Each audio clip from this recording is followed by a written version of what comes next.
thumbed through Dorlands looking for something, to expand my vocabulary. And one day I crossed the term dysponesis. And it just shocked me. Like I've often said, it was kind of like a cattle prod to the gonads. I said, whoa, this is amazing stuff, dysponesis. And it comes from the word ponos, meaning exertion or work. So what they're really talking about is an inappropriate utilization of the body's energy systems. And the idea behind dysponesis actually started with some people in mental health. There was this pair of shrinks who said, we noticed that when people have specific psychopathologies, they have identifiable postural and gait patterns. What could be causing that? And they said, problems in energy expenditure, asymptomatic, or as they put it, covert errors that are associated with functional disorders. And they said, how can we measure that? And they said, well, we could put electrodes on the surface of the skin and measure the EMG potentials. So they did. And lo and behold, they found that their premise was correct.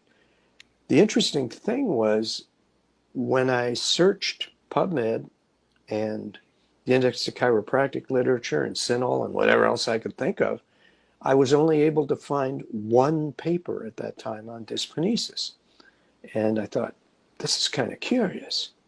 So I asked our engineers that had developed the Insight subluxation station if they ever heard of dysponesis.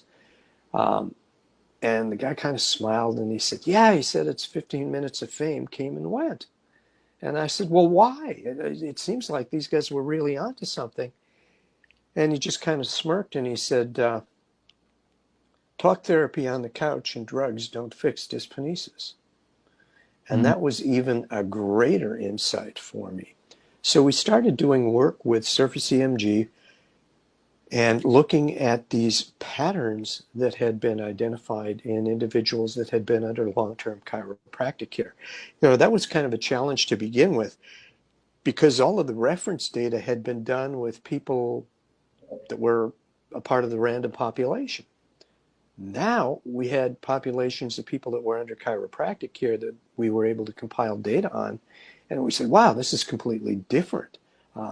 The variation in signal, the standard deviations are much tighter. We see more symmetrical patterns. We see better coupling between the various regions of the spine.